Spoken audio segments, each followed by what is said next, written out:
by John Soforic. Yes. And The Wealthy Gardener. I know what you're thinking. Another book about money, right?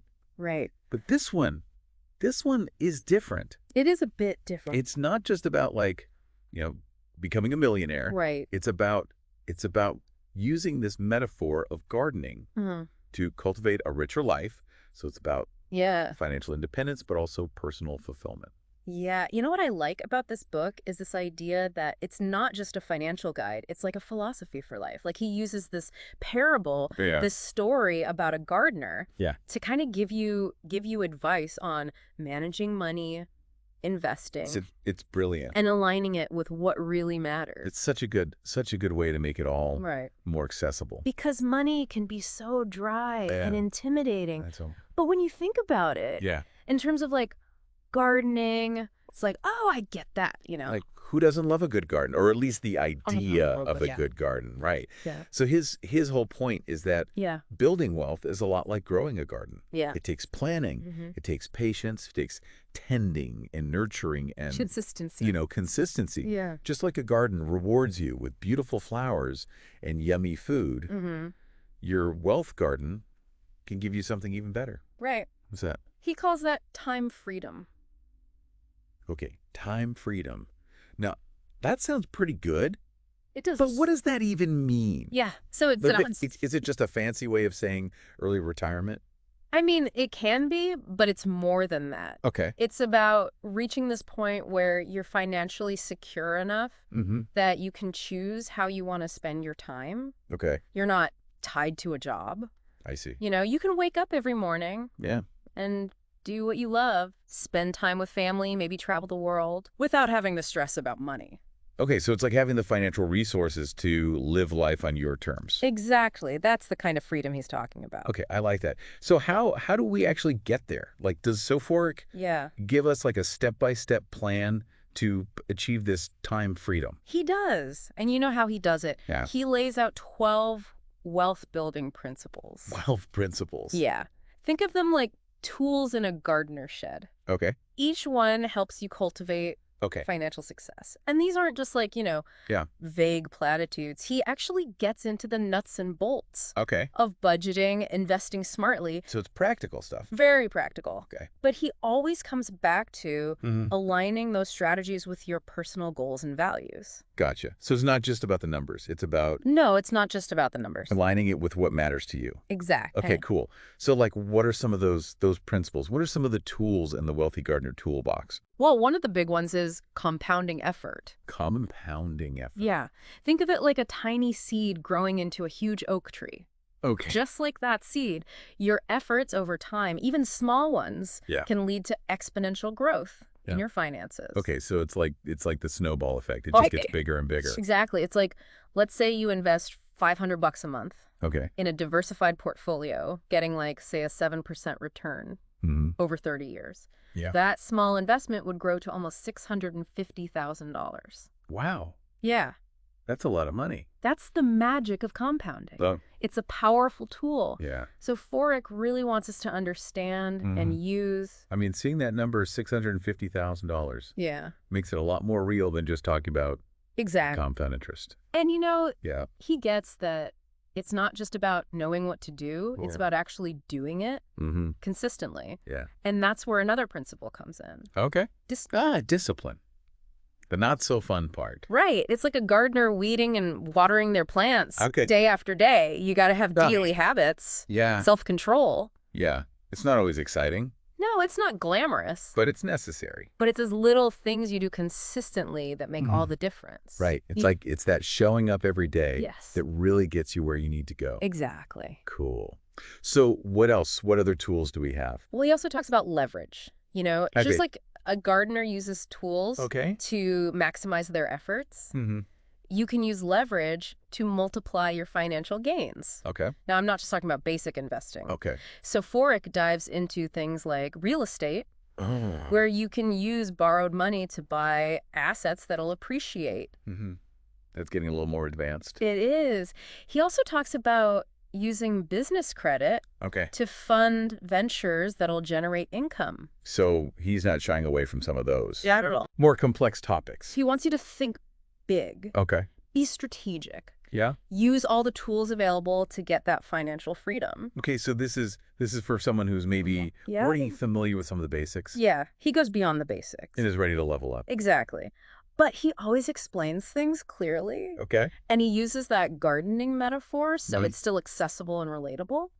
Awesome. So I like how Soforic weaves some of those more complex strategies into the parable, you know? Yeah. Like, it's not just like, here's a lecture on real estate. Exactly. Like a story. Yeah, it makes it more learning from this mentor. Yeah, way more relatable. And speaking of learning, one of the things that really stood out to me was when the gardener is teaching the young man about focus, he says, spreading yourself too thin can actually hurt you. It's like watering a whole field with just one bucket. You're going to end up tired and nothing's really going to grow. You get exhausted. Yeah. And the plants don't get what they need. Exactly. In the parable, the gardener tells the young man to focus on a small part of the garden. Okay. Tend to each plant carefully. And those plants do really well. Okay. But the others, they kind of wither away. Because they're neglected. Exactly. Yeah. So Fork's point is we try to do too much. Oh, I'm guilty of that. Right. We spread our energy in too many directions. But if we focus on just a few things and really give them our attention, we can achieve so much more. I definitely struggle with that. I'm always excited about like a million different projects. Right. But it's a good reminder that less is more. Yeah. Be intentional. With your time and energy. So how do we practically apply that? Yeah. Like, I get it, focus on what matters, but how do we actually figure out what's important? Well, he talks about goal setting. Okay. He says you got to revisit your why. Your why. Yeah, your purpose. And then you set SMART goals. SMART goals. Yeah, specific, measurable, achievable, relevant, and time-bound. So it's not enough to just say, I want to be wealthy. No, you got to define what wealth means to you. Right. How you'll measure your progress. Okay. And set a realistic timeline. Okay, so it's like having a blueprint for your wealth garden, you know, so you don't get sidetracked. Keeps you on track, you know. And this kind of brings us to another point from the parable. Okay. The importance of mentorship. Oh, yeah, mentorship. The young man in the story wouldn't have had that success without the gardener's guidance. Right. Similarly, in our financial lives, having a mentor, coach, or advisor can really help. Yeah, it's like having someone who's already walked the path you're on. Exactly. To show you the ropes. Help you avoid the pitfalls, you know, cheer you on when you need it. Yeah, I think people underestimate the value of that. Yeah, community and mentorship. Yeah. Now, Soforic also talks about cultivating abundance. Yes. In all areas of our lives, right? Absolutely. It's not just about money.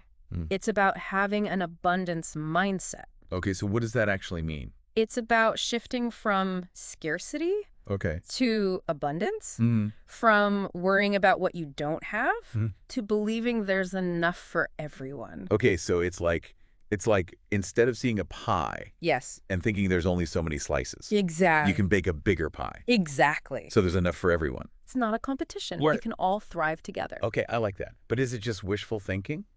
No, he gives some techniques for shifting your perspective. Okay, like what? Like gratitude practices, focusing on your strengths, surrounding yourself with positive people. Okay, so it's like actively cultivating that mindset. It attracts opportunities, it makes you more generous, and it fuels your growth.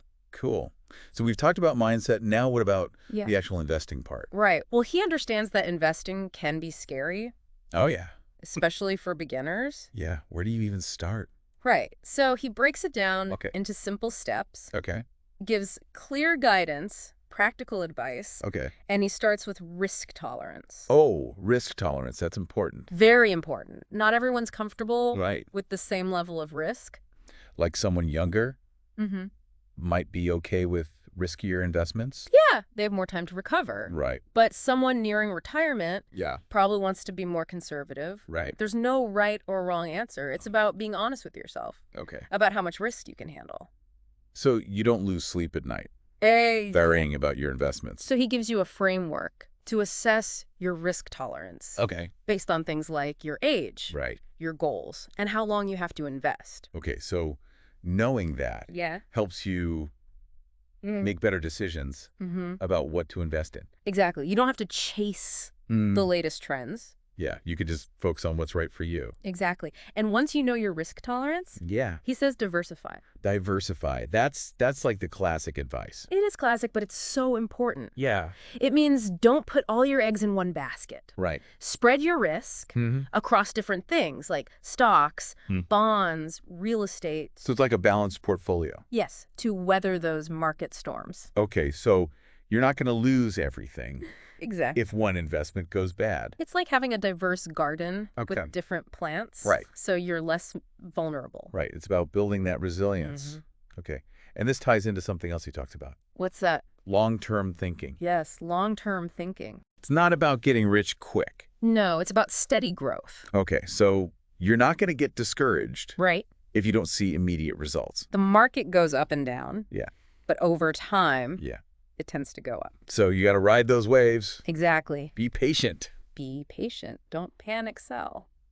Okay. Any tips for actually doing that? Yeah. Set clear investment goals. Automate your contributions. And ignore the short-term noise. Okay. So create a system. Yes. And stick to it. Exactly. Even when it's tempting to react. Yes. Okay. Now, I know he talks about some more complicated stuff. Yeah. But does it have to be that complicated? Not at all. Okay. In fact, he's a big fan of keeping it simple. Okay. Focusing on a few key things. Okay, like what? Like index fund investment. Index funds. Yeah, I've heard of those. Yeah, they're baskets of stocks that track a market index.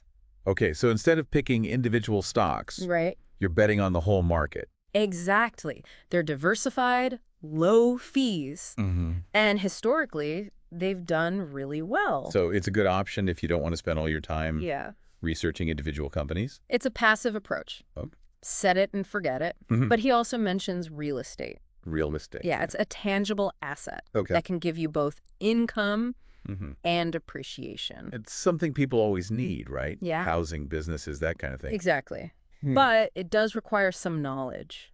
Okay, so maybe not for complete beginners. You got to do your research, due diligence, work with professionals. Okay. But if you're willing to put in the work, it can be a great part of your portfolio. Okay, so it's like diversifying your garden too. Exactly. Different assets for different needs. But it all comes back to his philosophy. Yeah. Aligning your finances with your purpose. Okay, so it's not just about the money. No, it's about using it. Right. To support the life you want to live. Make a positive impact. Yeah, make your money meaningful. Exactly. It's about living a legacy. Speaking of leaving a legacy, he also talks about time freedom. Yeah, it's not just financial independence. It's about freedom to choose how you spend your time. Okay. And that looks different for everyone. Right. Some people want to retire early and travel. Others want to start a business or just spend more time with loved ones. It's about designing a life that fits your values. Okay. So it's not just a destination. No. It's a journey. It's a way of living. Okay. So how do we actually start incorporating time freedom into our lives? He gives practical steps. Okay, like what? Like setting financial goals, automating your savings, creating multiple streams of income. Yeah, those are all important. But the real change happens in your mind. Okay. It's about moving away from this idea that you have to work until you're 65 to enjoy life. Right, like you can start enjoying it now. Exactly. Start incorporating time freedom into your life right now. Even in small ways. Even in small ways. Okay, so like what could that look like? Maybe it means saying no to some commitments so you can have time for a hobby. Okay. Or maybe you find ways to be more efficient at work so you can have an hour a day to do something you love. It's about being intentional with your time. Exactly. Yeah. Making choices that move you towards freedom and fulfillment. Cool. And you know, another thing that really stood out to me? What's that? Was his emphasis on purpose. Ah, purpose. Yeah. He says financial success is meaningless. Right. Without a deeper why. It's like having a beautiful garden that nobody gets to enjoy. Yeah, what's the point? Exactly. But he doesn't just leave you hanging. Yeah. He actually gives you guidance on how to connect with your purpose. Because I think a lot of people struggle with that question. It's a big question. What's my purpose? Right. What is it? Yeah. So he tells you to think about your values, your passions, the things that make you happy, what impact you want to make. Okay, so it's about figuring out what truly matters to you. Exactly. And then aligning your actions with that. Right, and it's not about finding one perfect answer. Okay. It's about listening to that voice inside that guides you towards what feels meaningful.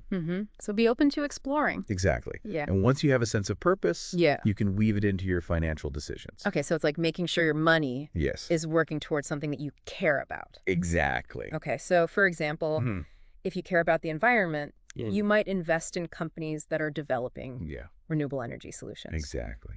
Or if you're passionate about education, you might donate to organizations that provide educational opportunities. So it's about using your money to make a difference. Exactly. Okay. So we've talked about purpose. Yeah. We've talked about investing. But what about mindset? Mindset is huge. Yeah. It's the foundation of everything. Believing in yourself. Yes. Believing in yourself. Your ability to achieve your goals. Exactly. So Soforic says your thoughts, your beliefs shape your reality. Okay. If you believe you can succeed, you're way more likely to take action. So it's like a self-fulfilling prophecy. Kind of. If you believe you can do it, you're more likely to do the things that will make it happen. It's like planting a seed and expecting it to grow versus planting it and being afraid it'll die. Right. Your beliefs affect the outcome. Yeah. Okay, so what are some of the key mindset shifts that we need to make? One of the big ones is going from scarcity to abundance. Right, we talked about that a little bit. It means believing there's enough for everyone. You can achieve your goals without taking away from others. It's about releasing that fear. Exactly. That there's not enough to go around. The universe is abundant. Right. There's plenty for everyone. Okay, that's a good one. It also talks about developing a growth mindset. Growth mindset. We touched on that earlier. Yeah, it's about believing that you can learn and grow. Okay, so you're not stuck where you are. Exactly. You can always improve. So embrace challenges, see setbacks as opportunities to learn. Exactly. Okay, so that helps you, keep going even when things get tough. When you hit those roadblocks, you can learn and grow from them. Okay. And what about staying positive? Positivity is crucial. Right, but how do you stay positive when things aren't going your way? Well, Soforic says focus on solutions, not problems. Train your mind to see the good. Okay, so even if something bad happens, there's still something good you can take from it. Exactly. Find the lesson, find the opportunity. Okay, so approach challenges with a can-do attitude. Yes, a can-do attitude. Believe that you can overcome obstacles. You got it. And surround yourself with positive people. Yeah, people who lift you up. Exactly. They inspire you. They support you. Okay. So you're creating a positive feedback loop to keep you moving forward. Exactly. Okay, so mindset's important, but what about the actual nitty-gritty of managing money? Right, mastering your money. Yeah. That's the bedrock of success. So it's about understanding the basics of personal finance. Yeah, developing good habits. Okay, so where do we start? He starts with budgeting. Budgeting, okay. It's often overlooked. Yeah. But it's so important. It's about knowing where your money's going. Exactly. Making sure your spending aligns with your goals. So your spending's intentional. Exactly. Not just random. And it doesn't have to be restrictive or complicated. Okay, good. Because I think a lot of people hear the word budget and they think deprivation. Right. But it's really about awareness. Okay. Making conscious choices. Okay. So what are some practical tips for creating a budget? Use a budgeting app. Okay. Track your expenses. Set spending limits. Okay. So basically just get a clear picture of where your money's going. Exactly. Okay. And then once you know that, what's next? He says pay yourself first. Yes. Pay yourself first. It's a classic. But it's important. It is. Make saving a priority. Okay. Not an afterthought. So before you pay bills. Yeah. Before you buy anything else. You set aside money for savings and investments. It's like treating your savings goals as an essential expense. Exactly. And you can automate it. Oh, yeah. That's helpful. Yeah. So you don't even have to think about it. It's like setting up that automatic watering system. Exactly. For your financial garden. Your savings just grow automatically. Okay. So that's savings. But what about debt? Debt. Most people will have to deal with it at some point. Yeah, it's kind of unavoidable. It can be a tool, but it can also be a burden. Right. So how do we manage it wisely? He says, create a repayment plan. Okay. Prioritize high-interest debt. Explore options like consolidation. Okay. Or balance transfers. So it's about minimizing the impact. Yeah, taking control of your debt. Okay. And what about just our general spending habits? Right. He says you got to be aware of your spending triggers. Okay, so what are those? They're those impulses that make you buy stuff. Right, the things you don't really need. Or can't afford. Okay. So it's about being more mindful. Mindful spending. Yeah.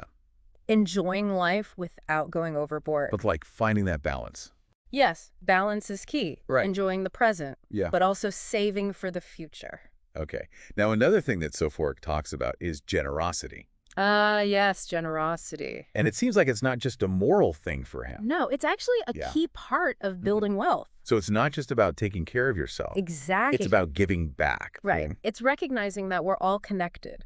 Okay. Our financial decisions affect others. So we have a responsibility to use our resources wisely. To make a positive impact. Exactly. And it's not just an obligation. Okay. He sees it as a source of joy and fulfillment. It's about sharing your abundance. Okay, so it's like creating a cycle of giving and receiving. Exactly. And he says it doesn't have to be huge. No, small acts matter. Like what? Volunteering your time, mentoring someone, helping a stranger. Okay, so be mindful of those opportunities. Yeah, look for ways to make a difference. And it's not just about what you give. No, it's how you give. Give with a joyful heart. Okay, so it's about the intention behind it. Exactly. And in the end, generosity is a gift to yourself as much as others. It makes you feel good. Exactly. Okay. So generosity is important. But now let's talk about daily disciplines. Daily disciplines. It's about taking all this knowledge and actually doing something with it. Putting it into action. Right. It's not enough to just read the book and be like, exactly. Oh, that sounds good. You got to actually do. You got to do something. Yeah. So it's like having a garden plan. Yes. But never actually planting the seed. Exactly. You got to plant the seeds. You got to get your hands dirty. Right. And he says, start small. Okay. One habit at a time. Okay, so don't try to change everything overnight. Exactly. Gradual changes. Say that realistic goals. Okay. And create a supportive environment. Okay, so like what does that mean? Maybe it means having a dedicated workspace. Oh, yeah. Getting rid of distractions.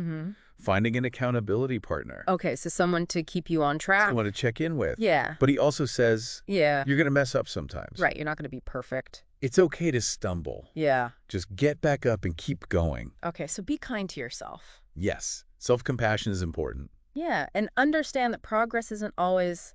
It's not always linear.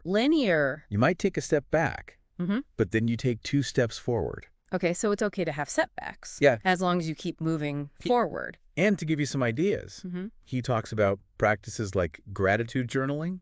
Okay. Meditation, exercise, reading, spending time in nature. Yeah, those are all good for your mind, body, and spirit. Exactly. Yeah. And the best disciplines are the ones you enjoy. Okay, so it's not about forcing yourself. No, it's about finding what works for you. Okay, so if you hate running, don't force yourself to run. Find something you love that gets you moving. Okay, cool.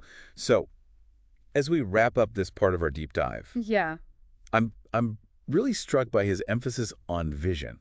Yes, vision. It's about looking beyond where you are now. Exactly. And creating a picture of where you want to be. He says it's crucial for reaching your goals, especially financial goals.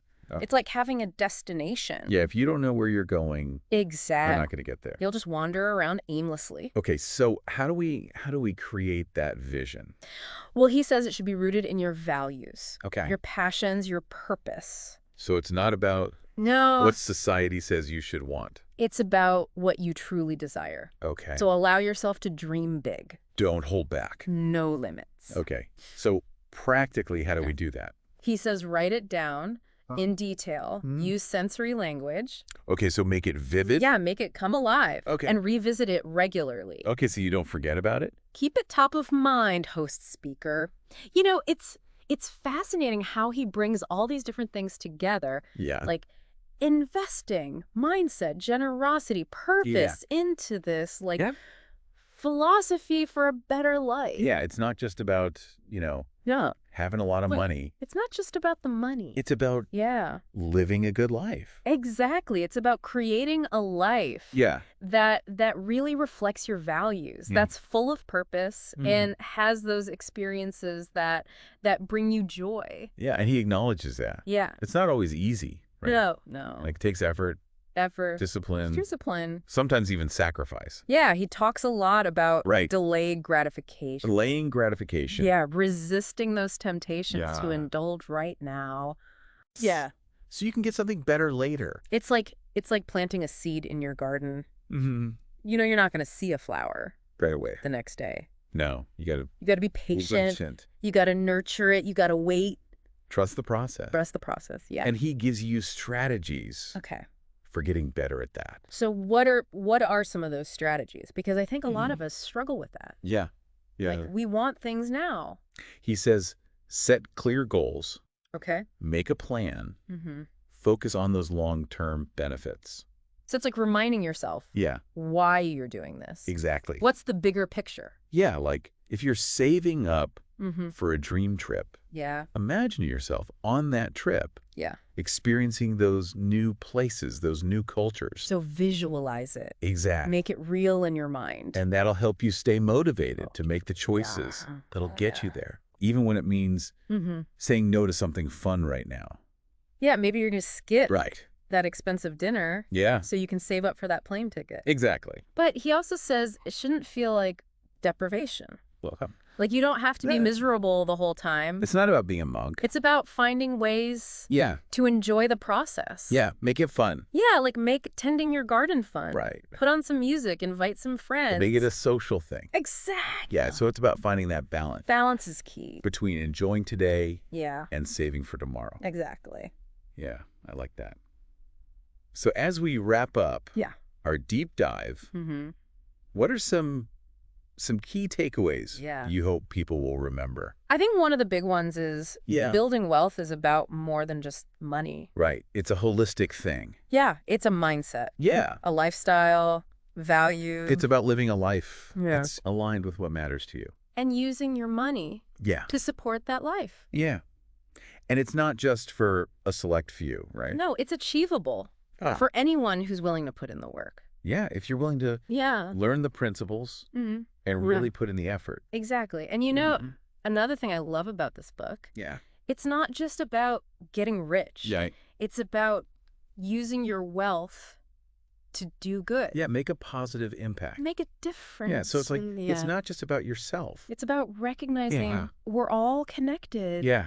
Our choices affect others. Yeah, so use your resources wisely. Exactly. And I think maybe the biggest takeaway is that these principles apply to more than just money. Right. It's a whole philosophy for living a better life. He talks about cultivating rich soil. And I think that applies to all areas of our lives. It does. What makes your relationships thrive? Yeah. What helps your creativity blossom? What nourishes your spirit? Yeah. It's about creating a life that's truly abundant. In every sense of the word. In every sense of the word. Well said. Well, on that note, we'll leave our listeners to tend their own gardens. Yes. Nourish their dreams and watch them grow into a life that they love. Happy gardening, everyone.